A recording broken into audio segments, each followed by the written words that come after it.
Բարի օր, հանրային ռադիոյի եթերում առանց տողատակի հաղորդաշարի հերթական թողարկումն է, ես Լևոն Սարդարյանն եմ, խոսել եւ խոսելու ենք խնդիրների մասին, որոնք ուզում են կամ պետք է ուզեն հասարակությանն։ Այսօր իմ հյուրն է գերականագետ Արկմենիկ Գողոսյանը եւ ինչպես ամեն ուրբաթ մենք այսօր խոսելու ենք մշակույթից բխող բոլոր մնացած երևույթներից։ Շնորհակալություն հրավերն ընդունելու համար։ Պարոն Գողոսյան, չեմ կարող զրույցը չսկսել ամենաթարմ ու ամենակննարկվող թեմաներից մեկով երեք ցեղասպանության զոհերի հուշահամալիրում լրագրողները այսպես մի գրող ձեռնարկեցին, կարելի ասել, Տիգրան Մանսուրյանի դեմ կամ վրա, ինչպես կուզենք, այսպես կարող ենք նաև արտահայտվել այդպես։ Հիմա դա ըստ ձեզ ցուցիչ է մշակույթի նկատմամբ մեր վերաբերմունքի, թե ցուցիչ է այն հակազդեցությունը, որը եղավ, թող մեղք չհամարվի դա հարցազրույց կոչել, այդ հարցազրույցի հրապարակումից հետո։ Երկուսն էլ ցուցիչ են, ես սա չեմ ասում հարցի ուղիղ պատասխանից խուսանավելու համար, որովհետև վերջին տարիներին կա այդ բաժանումները, հա, սովորաբար դա արտահայտում են հասարակության մեջ քաղաքական կտորներով այդ բաժանումը արտահայտելու համար, բայց դա իր հերթին տարածվել է ամենատարբեր հատույթներում, ամենատարբեր շրջանակներում եւ ըստ էության, եթե նույնիսկ միայն սոցիալական ցանցերով հետևենք, մենք գործ ունենք մի հասարակության հետ, որը ցանկացած հարցում, ցանկացած երևույթի մեջ տարբաժանված են, որում երբեմն այնպիսի հակադիր, հա, վերաբերմունքներով, որ ապշում ես նույնիսկ դրանց գոյությունից եւ երբեմն այնքան հակադիր, որ թվում է թե հաշտեցման ոչ մի տեղ չկա։ Իհարկե, եթե հիմա փորձեմ գնահատելու լինել այդ արարքը, սոցիալական ցանցերում զերծ եմ մնացել եւ լրագրողներին ինչ որ կծու խոսքեր ասելուց եւ զերծ եմ մնացել նաեւ մայստրո Տիգրան Մանսուրյանին ինչ որ պաշտպանողական խոսք հղելուց, որովհետեւ սա չեմ համարում ճիշտ ասած առանձնահատուկ դեպք, որտեվ նման արարքներ նախկինում էլ եղել են, դիտվել են եւ դիտարկվել են, ինձ պարզապես ապշեցնում է մեկ այլ երևույթ, ես երեք նկատեցի նույն մայստրոին պաշտպանող բազմաթիվ մարդկանց, որոնք իրենք էին տարիներ առաջ մեկ այլ առիթով նման մեղադրանքներ հնչեցնում մայստրոյի հասցեին։ Ես ավելի գարշեցի ճիշտ ասած այն մոտեցումից, այն ներկայացման ձևից, որը իրացվեց սոցիալական հարթակներում, հատկապես կայքերից մեկի դրած այսպես լուսանկարների ֆոնը, այդ հարցազրույցի տակ Նիկոլ Փաշինյանը, Աննա Հակոբյանը Մանսուրյանի տանը, հա, այդ դաշնամուրը նվիրելու օրն էր կարծեմ, հա, որ մայստրոյին դաշնամուր նվիրեցին, եւ հետո արդեն պարզ է, որ մայստրոյին ուղղված բոլոր հարցերը բխեցվել են ահա այդ փաստից։ Սա արդեն խնդիրը տանում է մի քիչ այլ տգեղ դաշտեր շինծու քաղաքականացնելու, մնացածը եւ այլն, որը առնվազն տգեղ է։ Մանավանդ որ Տիգրան Մանսուրյանը երբեք էլ աչքի չի ընկել, հա, քաղաքական գնահատականներով, ինչ որ ամենատարբեր հարցերի շուրջ իր վերաբերմունքը արտահայտելով եւ ինչպես երեք ինքը ասաց, ինքը ինչ կարողանում դա է անում, հա, իր արվեստն է, որի հատույթի շուրջ էլ մենք պետք է համախմբենք եւ իրեն պաշտպանենք։ Մայստրոն ըստ էության մի անգամ է սխալվել այդ իմաստով, երևի 96 թվականին, երբ գործող նախագահ Լևոն Տեր-Պետրոսյանի այն ժամանակ քաղաքական թիմում էր։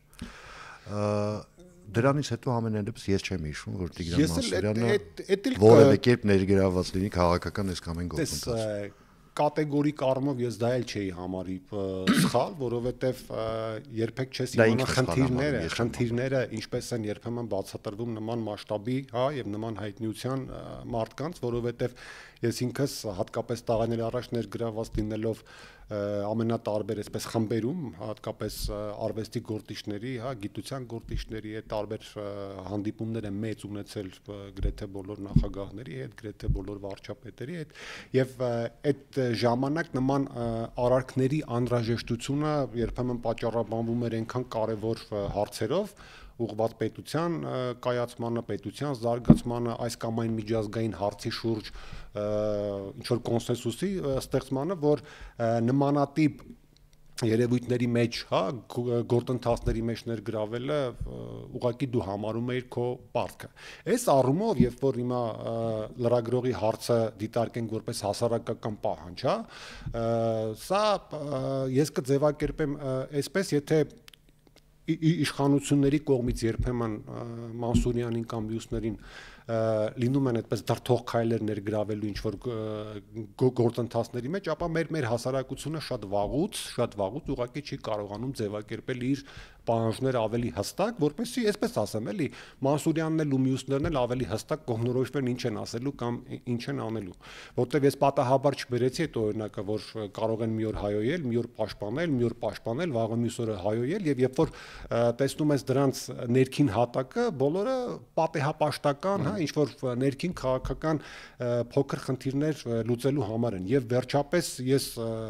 մի շատ կարեւոր բան եմ ուզում ասել, որ տաղաներ շարունակ կրկնել եմ, շատ են, հատկապես նման իրավիճակներում պահանջում, որ մտավորականները խոսք ասեն, արվեստի գործիչները խոսք ասեն եւ այլն, ու հատկապես գրողների հետ ավելի մոտ եմ գրողների թեմայով, եւ դա պահանջում են մարդիկ, որոնք տվյալ գրողին չեն ճանաչում գոնե մեկ բանաստեղծությամբ, չեն կարդացել իր գրքերը, չեն կարդացել իր բանաստեղծությունները, չեն լսել երբևիցե խոսքը, բայց այնպես տեսակ առիթներ ստեղծում, որտեղ են մտավորականները, որտեղ են գրողները, երբ որ մտավորականը, գրողը, արվեստագետը մեր ժամանակներում մի փոքր նաև հետ քաշված դիրք ունի, ներքուս գուցե իրավունք էլ իրեն չի վերապահում, նման հայտարարություններ անել կամ նման խնդիրների շուրջ հանդես գալ, ինչու, որովհետև ինքը չի տեսնում իր հասարակական պահանջվածությունը, որտեվ մտավորականը պետք է արվեստագետը, շեշտեմ սա, պետք է զգա, որ ինքը պահանջված է նախ եւ առաջ իր ստեղծագործությամբ, իր ստեղծածով, որպեսզի նաև իրեն իրավունք վերապահի արվեստից դուրս, ասենք քաղաքական հարցերում ինչ որ ելույթներ ունենա կամ խորհուրդներ տա, վերաբերմունք արտահայտի եւ այլն։ Այսինքն այդ ստերեոտիպը սխալական է, որ մտավորականը պետք է ունենա քաղաքական եւ քաղաքացիական դիրքորոշում։ Սխալական չի եւ գուցե այսպես ասեմ նույնիսկ խորքում Մանսուրյանին ուղված հարցը նաեւ դրա պատճառով էր, որ նա, չգիտեմ, այդ դաշնամուրը նվեր ընդունելով, ենթադրենք, հանդես է բերել քաղաքական դիրքորոշում։ Կարող է այդպես մեկնաբանվել, որտեվ լրագրողի հարցի ենթատեքստը այդ կայքում այդ նման լուսանկարի տեղադրումը ինձ ուրիշ մտածելու բան չի թողնում։ Այսպես ասեմ, եթե հարցը իհարկե էլի լավ չէր ձևակերպված լրագրողի հարցը, այդ հարցակումը Մանսուրյանի վրա, բայց եթե մի փոքր ավելի գրեիք ձևակերպեմ, կստացվի այսպես, էլի, այդ դաշնամուրը նվեր է ստացել դրա համար չես խոսում հիմա։ Քո վերաբերմունքը դրանից է այդպես թելադրված։ Հասկացա, դե սկզբունքորեն ամեն մեկը դատում է իր բարոյական նորմերից ելնելով, լավ, հիմա անցնենք առաջ, տեսեք, մենք բոլոր հարմար եւ անհարմար առիթներով, այսպես ասեմ, պարտադիր պնդում ենք, հիշում ենք, հիշատակում ենք, որ մենք մշակութաստեղծ եւ մշակութապաշտ ազգ ենք։ Մենք այդպեսին ենք։ Ես այդ կարտիկին չեմ եւ այնպես չի, որ սա վերջին տարիների դեգրադացիայի ֆոնին եմ այդպես ասում, դա մեր պատմության փորձն է ցույց տալիս, որովհետեւ կա երկու պարադոքսալ բան։ Շատ են հիմա չէ խոսում պետությունից, պետականությունից, դրա կարևոր հիմքերը որոնք են, չգիտեմ, իրական Հայաստան, ոչ իրական Հայաստան, ընդհանրապես ցանկացած պետության հիմքում հենց մշակույթն է։ Սա անքննարկելի փաստ է եւ այդ առումով միշտ հիշում եմ նաեւ Հրանտ Մաթեոսյանի մի բնորոշումը, որ ժողովուրդները կամ երկրները նվաճում են մշակույթով, բանակները հետո են գալիս։ Այսինքն ամենակարևոր հենարանն է եւ մեր պատմության փորձն էլ ցույց է տալիս, որ ճիշտ է եւ այդպես է։ Պարզապես մեր մոտ խնդիրը դրված է եղել հետեւյալ կերպ։ Յուրաքանչյուր դարաշրջանում փորձիր վերհիշել մեր ամենաբախտորոշ ժամանակաշրջանները ոսկե դարից սկսած, 4-րդ դարից, հետո մյուս բախտորոշ ժամանակաշրջանները ծնվում են անհատներ 5-6-10 յուրաքանչյուր ժամանակահատվածում, որոնց գործունեության կարևոր հենքերից մեկը լինում է մշակույթը, եկեղեցու գործունեությունն էլ հատկապես միջնադարում այդ առումով շատ կարևոր ենք, այդ մշակույթի շնորհիվ այդ մշակույթի բերած այլ բարիքների լեզվի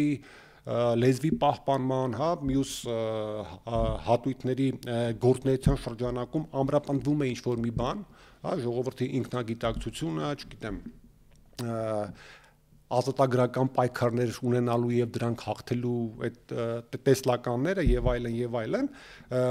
դրանց հենքով այդ անհատները պահպանում եւ հաջորդ սերունդներն են փոխանցում ինչ-որ մի բան, հետո գալիս է անկում, հետո գելի ծնվում են անհատներ, էլի բերում են այդ հենքը եւ այլն, բայց բուն մեր հասարակությունը իմ կարծիքով երբևիցե չի եղել մշակութա մշակութապաշտ եւ մշակութապաշտպան մշակութապաշտ եւ մշակութապաշտպան եղել են կոնկրետ անհատներ, որոնք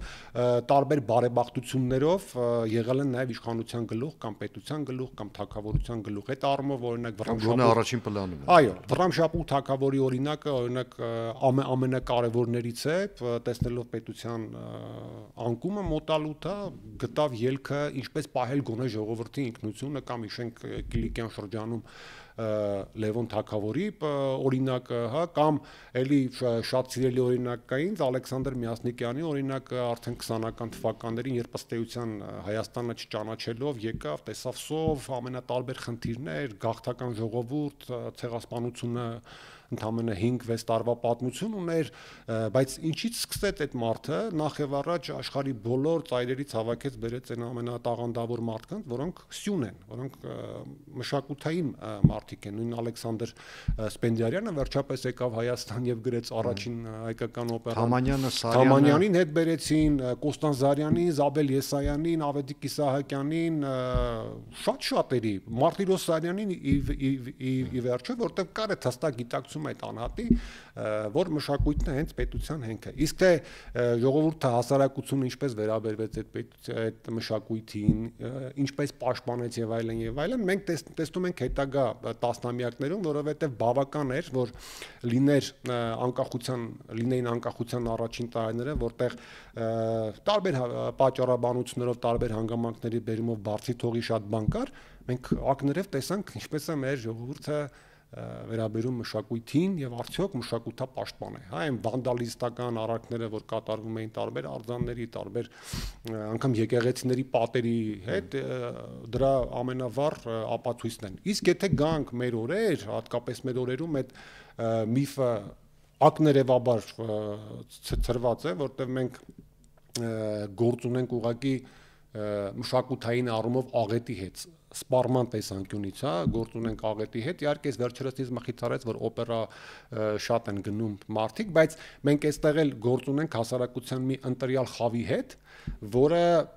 չգիտեմ, ցավոք ասեմ, թե բարեբախտաբար եւ գրականության սպառման ընթերցման առումով եւ նկարչության եւ օպերայի եւ բալետի եւ քանդակագործության եւ թատերարվեստի ի վերջո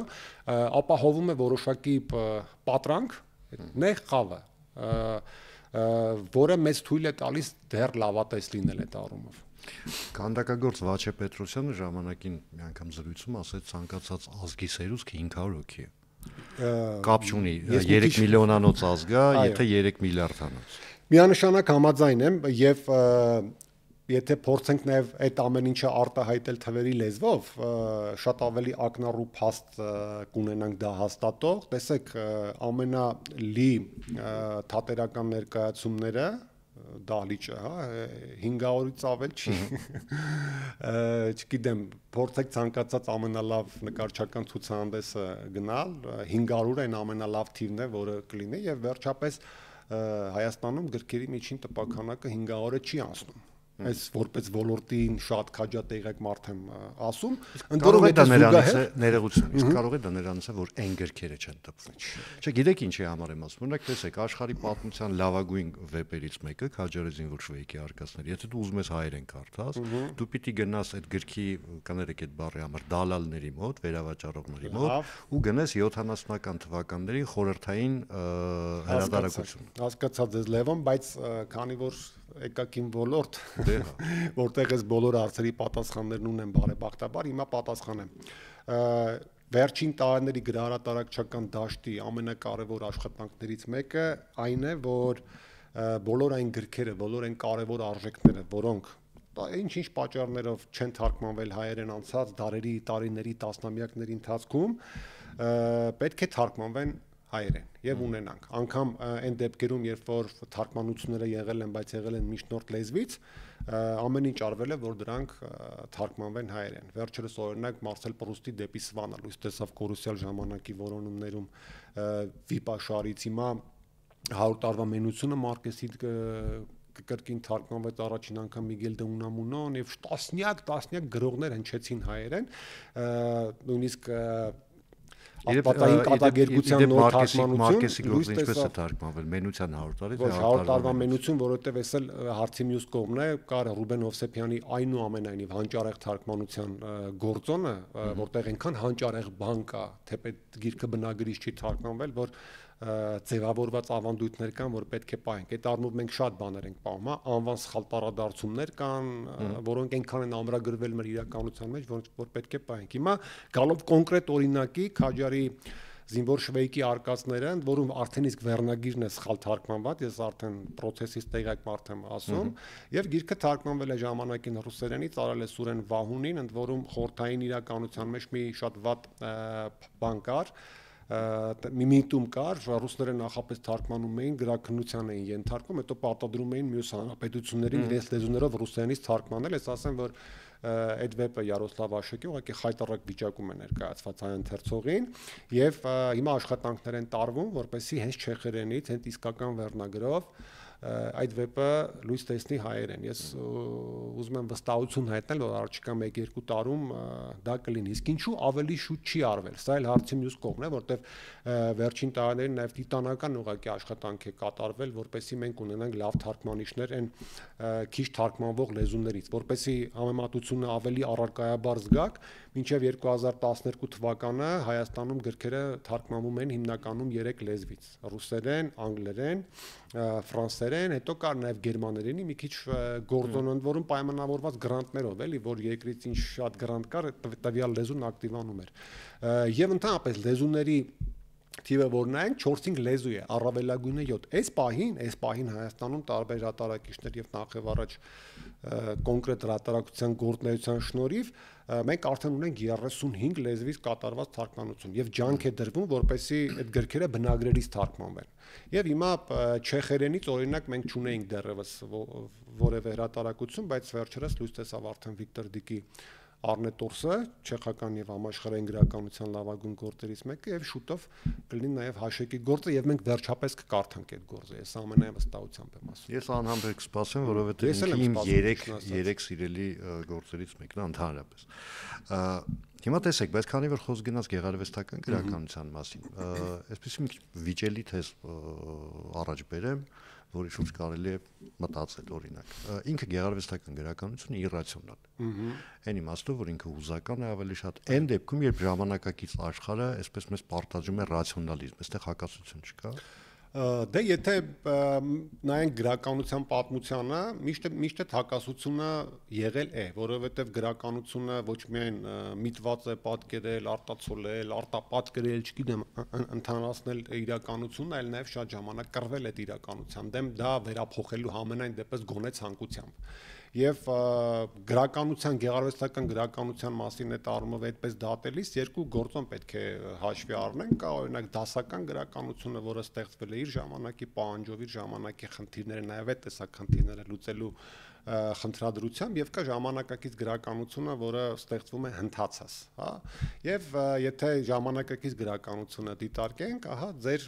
նշած հակասությունը շատ քիչ է, որտեվ ժամանակակից գրողներն էլ փորձում են հա գնալ այս հայոյանք հանգել սարքում եւ այլն։ Գիտես այդ հայոյանքն էլ մի քիչ արդեն հին թեմա է, հա, քննարկելու, որտեվ մի ժամանակ կար հատկապես մեր գրականության մեջ հայոյանքը մեծ տեղ ուներ, որտեվ 90-ականների սկզբին միանգամից դռները բացվեցին, միանգամից ազատություններ, ով ինչ չեր ասել կյանքում ու հատկապես գրականության մեջ փորձեց ասել, մանավանդ որ հասարակությունն էլ դրա չասեմ կարոտեր, բայց այնուամենայնիվ նման անսովորությունը գրականության մեջ իրեն դուր էր գալիս, բայց հիմա գրականությունը առումով շատ ավելի լուրջ է, գոնե մոտեցումների առումով շատ ավելի ծանր ու թեթևանող եւ ինչպես հասցրել եմ նկատել վերջին տարիներին, հատկապես հետպատերազմյան շրջանում մի փոքր ավելի մեծ պատասխանատվությամբ օժտված, հատկապես արձակագիրների տեքստերում, հատկապես նրանց, ովքեր ձգտում են վեպով արտահայտել իրենց մտքերը, գաղափարները, մոտեցումները, այդ պատասխանատվությունը որոշակի առումով մեծացել է։ Քանի որ մենք դուք ավելի ճիշտ հիշատակեցիք այն մասին, որ գրականությունը ինքը որոշակի իրավիճակներ է ստեղծում, այսինքն ինքը ստերեոտիպներ կարող է ստեղծել, կարող է քանդել այդ ստերեոտիպները։ Հիմա այսպես ամենադասական օրինակներից մեկը, ասենք Ռաֆիի Սամվելն է, հա, որովհետև Ռաֆիի Սամվելը միգուցե 19-րդ դարում նորմալ էր, հիմա ասում են օքեյ էր, հա։ Բայց երբ խորանում ես մի քիչ, եթե մի քիչ պատմություն ես ուսումնասիրում, հասկանում ես, որ այնտեղ երևի 90% մոտարապես հորինած պատմություն է, որը պատմության հետ ուղիղ աղերս գրեթե չունի։ Այսինքն ժամանակը հանած։ Հիմա, բայց Ռաֆիի Սամվելի վրա մի ամբողջ արժե համակարգային շղթա է կառուցվել։ Հիմա եթե մենք գալիս ենք առաջին շղթային ու ասում ենք եղբայր, գիտեք ինչ կա, այս շղթան լավը չի, որակյալ չի, այս առաջինը, առաջին օղակը։ Դրանից հետո այդ արժե համակարգային ամբողջ շղթան քանդվում է։ Ոնց ենք անելու։ Մի այնպիսի հարց եք բարձրացնում, որ յուրաքանչյուր կտորի կարող ենք մեկ հաղորդում նվիրել եւ խոսել ժամերով, նույնիսկ ժամերով։ Հիմա առաջին հատույթին մենք երբեմն գրականությունը, այդ թվում Ռաֆու Սամվելը գնահատում ենք այսօր 100-200 տարի անց այդ դիրքերից, երբ որ պետք է հաշվի առնենք ինչ հասարակություններ, ինչ խնդիրներ կային։ Ես գնահատում եմ այն դիրքից, որ 7-րդ դասարանցիները պարտադիր գրականության ցանկում ունեն Ռաֆի։ Հիմա գալիս եմ դրան։ Տեսեք, մենք երբեմն խոսքը մենակ Ռաֆու Սամվելին չի վերաբերում, քիչ առաջ խոսում ենք, չէ՞, մշակույթից, մշակութապաշտությունից եւ այլն եւ այլն։ Տեսեք, մենք երբեմն ունենք երևույթներ, արվեստի գործեր, արվեստի գործիչներ, գրքեր, հեղինակներ ֆետիշացնելու շատ գեշ սովորություն, որը բոլոր ժամանակներում ի վնաս մեզ է աշխատել, որտեվ այստեղ էլ հենց բախվում ենք մեր ժողովրդի մի շատ էական հատկանիշի հետ, այդ կարծրատիպերի պաշտամունք կա մեր ժողովրդի մեջ եւ դրանից դուրս գալու ցանկացած քայլ ուղեկցվում է այնպիսի վայնասունով, որ էլ դու սոս։ Հիմա աստված հերոչի կոնկրետ, չգիտեմ, ինչ որ նույն Ռաֆիի մասին կոնկրետ օրինակներ բերեմ, ես չեմ ուզում մտնել են ապուշ ձևակերպման մեջ, երբ որ շատ ուսուցիչներ ժամանակին դպրոցներում հարցնում էին երեխաներին, անգամ բուհերում որոշ դասախոսներ, դու կվարվեիր այսօր Սամվելի պես, դու կսպանեիր քո հորը եւ այլն։ Դա հարցը, որ այսօր չի կարելի տալ, եթե ժամանակին տվել են վեպի հիմքում դրել են, ուրեմն պետք է եղել։ Այսօր չի կարելի տալ, պետք է հարցին մոտենալ այլ տեսանկյունից։ Բայց դեռևս տասնամյակներ առաջ գրականագետ Վաչե Եփրեմյանը մի շատ կարևոր հարցադրում արեց, այն որ ըստ էության մեր լեզուն, մեր գրականության լեզուն, մեր գաղափարական խոսույթների լեզուն պայմանավորված են հենց Ռաֆու Սամվել վեպով, հա, այդ նույն պաթոսը, այդ նույն մոտեցումները, այդ նույն հանգուցալուծումները եւ այդ նույն դատապարտումները եւ այդ խոսույթները իրենց հերթին պայմանավորել են բազմաթիվ հոգեբանական կարծրատիպային այնպիսի երևույթներ, որոնք ուղղակի մեզ դրել են այնպիսի կաշկանդումների մեջ, որ մենք չենք կարողանում մի քայլ առաջ գնալ, հա, այն վայ հայրենասիրության ձևեր կան, դրանք նաև թելադրված են Ռաֆու վեպերից, ոչ միայն Սամվելից, էլի վեպեր կան, եւ այս խնդիրը շատ սուր էր դրել գրականագետը եւ թվում էր թե մեր պետք է գործերից մեկը լինի մեթոդական, մանկավարժական, գաղափարական այդ կարծրատիպից ազատագրվելը, բայց դա ուղեկցվեց չեք պատկերացնի ինչ կատեգորիկ վայնասուններով, որ հիմա տեսեք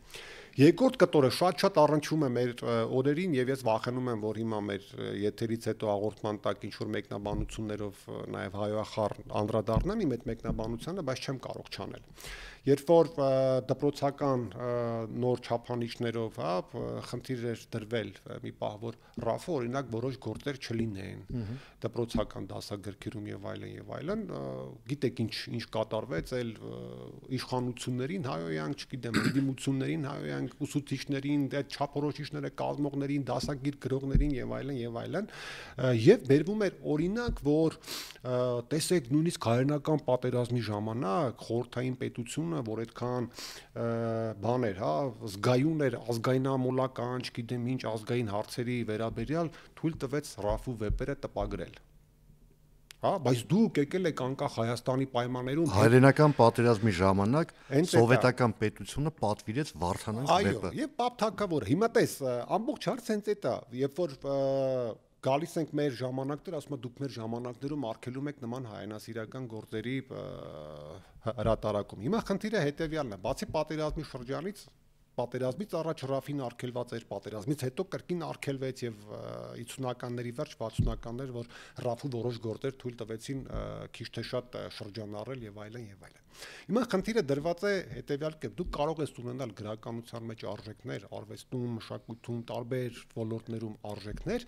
որոնք գաղափարական տեսանկյունից քո գոյության, քո պատմության, քո ձգտումների, քո գաղափարական ինչ-ինչ առաջընթացների համար լինեն ոչ օգտակար, ժամանակավոր լինեն ոչ օգտակար։ Պետք է ունենալ այսպես այն ռուսերեն բառը նյութը, հա, եւ կարողանալ դա հասարակությանը այնպես մատուցել, որ ժողովուրդ հիմա այսպիսի ժամանակներ են, եկեք մի պահ չկարդանք, էլի լավ կարդում ենք, կարդանք, բայց դա չդարձնենք ինչ որ կրթական, գաղափարական, քարոզչական, դաստիարակչական ինչ որ հատույթների մի մաս։ Տես հիմա երբ որ հարցը գալիս է ով պիտի անին, ինչ որ մարդիկ մտածել են, երևի այս նույն մտահոգություններն ունեցել են ինչ որ ես, եւ օրինակ չափորոշիչներում չեն ներառել ենթադրենք։ Բայց դա հանդիպում է այնպիսի դիմադրության, որ շատ հաճախ ուղղակի գլուխը պրտասնելու համար տիպատես հետ բերել, դնել եւ շարունակել գնալ հին ուղիով։ Գիտեք, ես մի բան եմ միշտ մտածել, այն Երվանդոցյանի ընկեր Փանջունու վերջին նամակը, որ կա, ասում է մենք վայելեցինք քանդումի հեշտանքը, դուք եկեք պետքա վայելեք վերաշինումի տաժանքը եւ մեր գաղափարական մտքի մեջ, մեկնաբանական մտքի մեջ միշտ այնպես է նստված տվել, որ այդ քանդելը միշտ վատ բան է։ Միշտ վատ բան է, բայց ես օրինակ այն կարծիքին եմ, որ մենք իսկապես առաջընթացներ արձանագրելու համար, հատկապես մեր մտածողության մեջ, մեր գաղափարական դիրքավորումների մեջ, դիրքորոշումների մեջ պետք է գնանք նաև այդ քանդումի խիզախությանը, երբեմն գուցե մի քիչ պարադոքսալ անչում քանդելու խիզախություն, բայց դա շատ կարևոր է, հակառակ դեպքում ոչ մի բան չի փոխվի, օրինակ մեր կրթական համակարգում, մշակութային տարբեր ոլորտներում այդ քանդումի գաղափարը մի քիչ կա, բայց պետք է նաև ներարկվի անպայման այն գաղափարը, որ այս ամեն ինչը ժամանակավոր է, արվում է այս ժամանակների համար։ Պարզապես մենք մի վատ հատկանիշել ունենք, ինչ լինում է ընդունում ենք որպես վերջնական։ Հաղթանակը կլինի, պարտությունը կլինի, չգիտեմ, բայց այդտեղ մի ուրիշ նրբություն էլ կա, որովհետև վախ կա, որ այդպեսի խոսք կա, չէ՞, որ չկա ավելի հարատև բան, քան ժամանակավորը։ Եվ սրանք որ մտցրեցին ժամանակավոր էլ չի անցել։ Դա էլ կոնցեպտ է, գիտեք ինչի արդյունքում է դա ձևավորվել, դա անընդհատ կրկնելու։ Տեսեք, ես նաև հատկապես վերջին տարիների տարբեր իրողություններ հաշվի առնելով մի արտահայտություն կա, որ հաճախ ամենատարբեր մարդիկ, ամենատարբեր մասնագիտության, ուժտվածության եւ այլն քաղաքական գործիչներ, մշակույթի տարբեր, սպորտի եւ այլն։ Երբ որ հատկապես քաղաքական տարբեր հարցերի շուրջ կամ այլ քննարկումներ լինում են, ամենաիշխող բառակապակցությունը, որ ես լսել եմ, բավոր։ Եթե մենք շարժվել ենք բավորի տրամաբանությամբ, ցանկացած հատույց, ցանկացած հարցադրում կարող է ունենալ իր բավորը։ Եվ ձեր հարցադրման մեջ էլ, հա, այդ բավորը կար։ Այդ բավորը չպետք է լինի, որտեվ անգամ եթե լինում է, պետք է ունենա այն դրական վերջնական լավի գիտակցության մակարդակը։ Պարզապես, տեսեք, մենք նաև երկու բան կա, որ էլի մեր հասարակությանը շատ բնորոշ է, բայց ոչ մեկը դրան հավատարիմ չի։ Այն հայտնի խոսք է, ինչ անում ենք երեխեքի համար ենք։ Շատ լավ գիտեք, երբեմն կարող ասածել լինեք, ես էլ եմ ասել, ինչ խոսք։ Բայց մենք իրականում դա հասկանում ենք շատ լոկալ, շատ կոնկրետ, շատ պահի, երբեմն նույնիսկ հենց այդ պահին իրագործված, հա, արտահայտված ցանկության բավարարմամբ իրականում ինչ անում ենք երեխեքի համար ենք անումը պետք է լինի շատ ավելի հեռագնա մի երևույթ, հա, այսօր ստեղծել, ապահովել բաներ, որոնք վաղը քո անգամ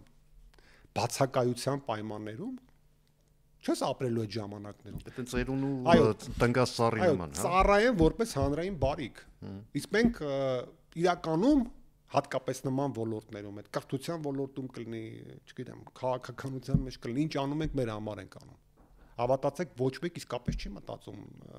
երեխաների մասին, որտեղ երեխաների համար մտածելը դա հիմք դնելն է։ Երբեմն անգամ քո պարտության գնով, քո թուլանալու գնով, քո ասպարեզից հետ քաշվելու գնով, որպեսի վաղը դա ստեղծի էլ եմ կրկնում հանրային բարիք։ Այսինքն մենք 30 տարի երեխաների համար ոչինչ չէ, իհարկե։ Եվ այսօր երբ որ դրան բախվում ենք, գիտեք, շատ բաներ կան, մենք ցավոք մենք մի քիչ ավելի ուշ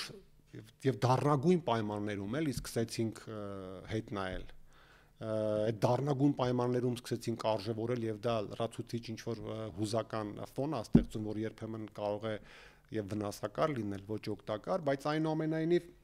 հիմա շատ բաներ իսկապես կարելի է բացատրել, շատ բաների շուրջ այսօր ավելի վստահ կարելի է խոսել, որովհետև շատ առարկայաբար ենք տեսնում։ Ես չեմ ուզում անոտալ, բայց վերջերս շատերը զարմացել էին ինչ որ մեծ լեփլեցուն դահլիճներով, չգիտեմ, եւ շուտ նոր եք տենում։